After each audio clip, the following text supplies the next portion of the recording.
So, the following stories are slightly exaggerated versions of the truth. These stories have been constructed for your entertainment and enlightenment. Please make sure you wrap up warm. CJ and the Doctor.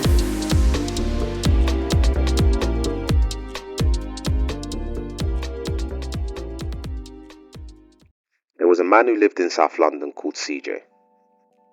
CJ is an aspiring music producer who's very focused on his craft.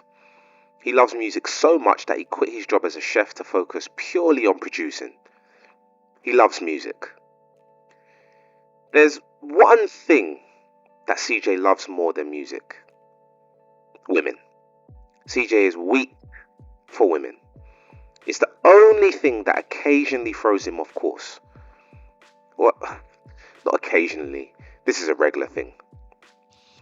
There was one time CJ had a booking for an up-and-coming artist, but didn't show up because Makisha Bradshaw called him at the last second. He'd been working on Makisha for ages, and finally she found a babysitter for her 5 kids. They spent the evening watching Netflix and playing Uno, and Makisha was asleep by 9:30. CJ was pissed, but from that day on, he vowed never to prioritize women over work. 1 week later, CJ was walking to the studio when he saw what he thought was J-Lo in the distance. As she got closer, her glow only intensified, and CJ's knees got weak. He'd seen the woman he was going to marry. CJ caught himself and reminded himself of his pledge. Work over women, work over women, work over women. They crossed paths and CJ closes his eyes just to stop himself from saying something.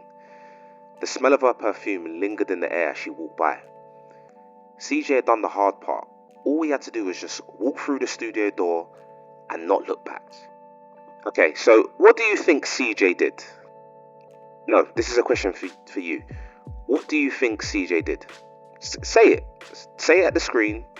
Just say what you think. And just don't make it look weird if you're in public, yeah? Okay, well, yeah, that's right. CJ walked right into the studio, cooked up a fire beat, which would go on to elevate his career to new heights and make him one of the best producers in London. Now, I don't know about you lot, but this would have been the best outcome. If only CJ's life was this simple. If you said CJ turned around, you were in fact correct.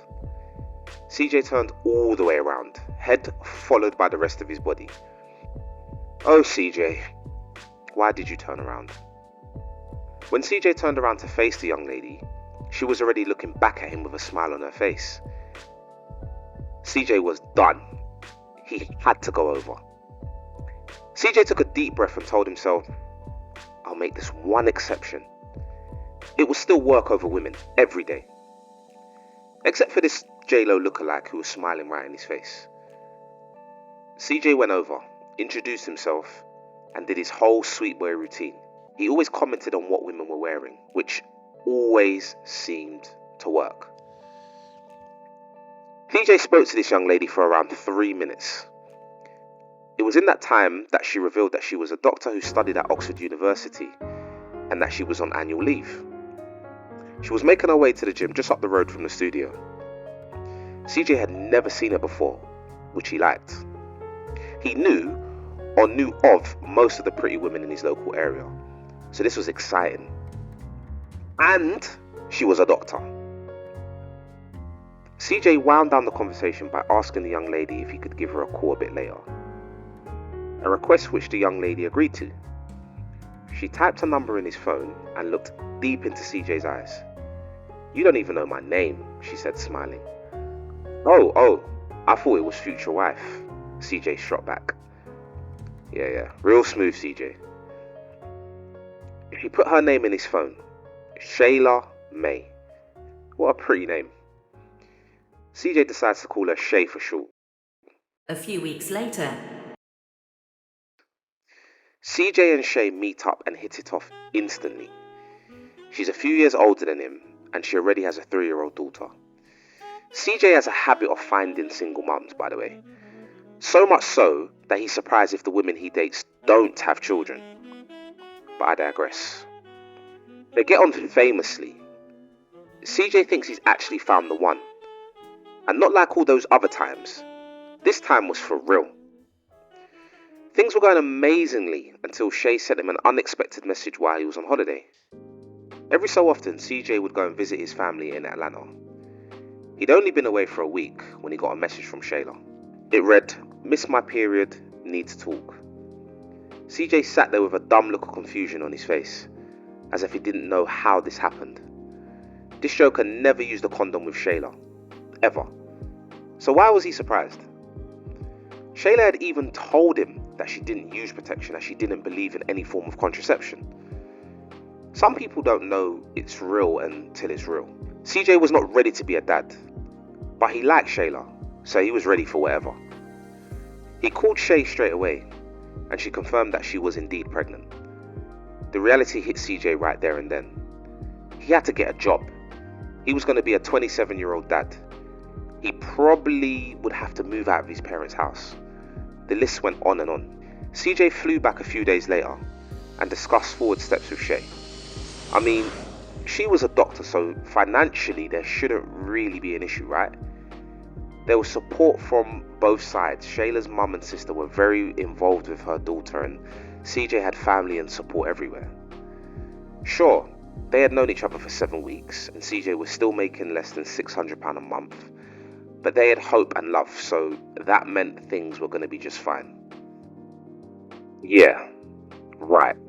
CJ had all but accepted that playtime was over. He had been applying for any job that didn't involve cleaning, serving, answering calls, working late hours, retail, plumbing, delivery, or any kind of strenuous labour. He was making sure that he followed up on all his producer invoices. He was owed around £300 for some dope beats. CJ was locked in.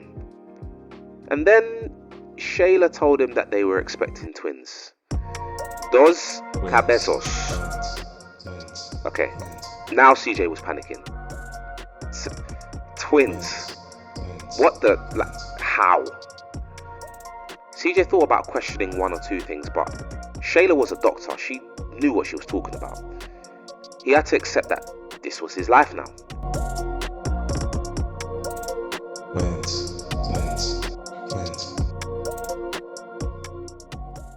Credit to CJ. He found a job working at a train station and worked various other small jobs whenever he could. Shayla was impressed.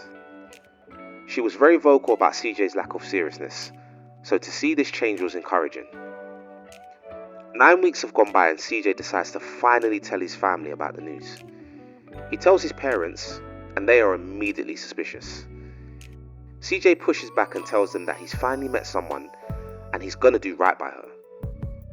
Although full of questions, CJ's parents admired this newfound maturity. CJ was finally living in the real world. CJ left his parents' home and called his brother Ricky to tell him the news. Yo, Rick, guess what?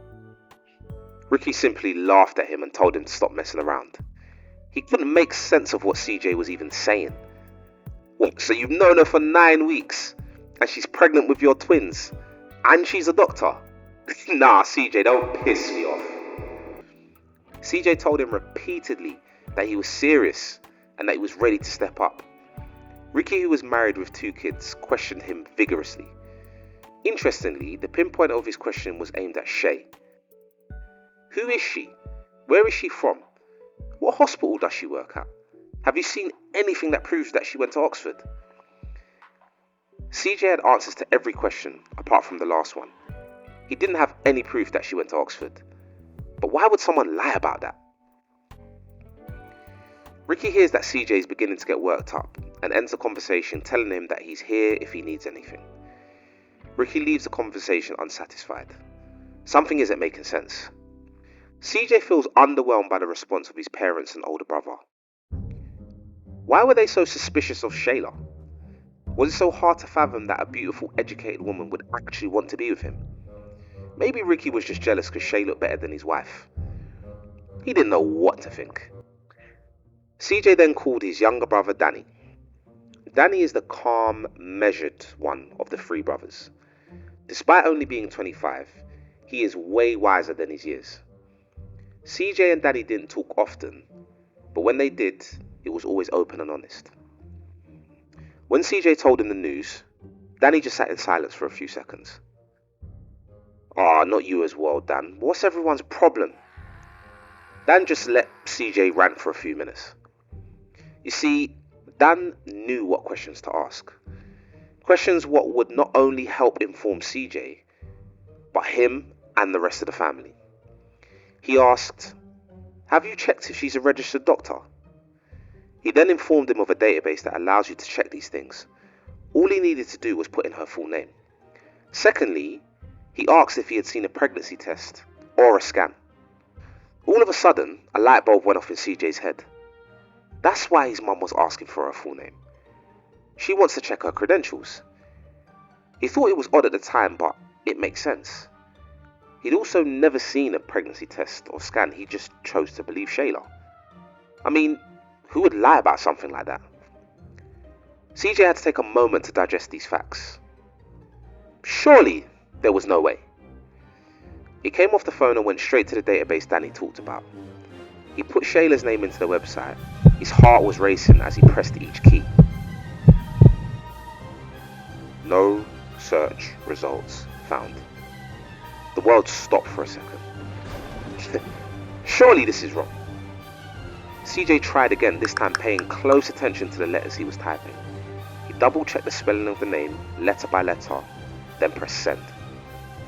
No search results found. CJ called Danny back and told him the news. He was starting to get concerned now. Danny told CJ to question everything she had ever told him. Her background, her job, her baby father, her family, everything. Now, if it was even possible, things got even realer for CJ.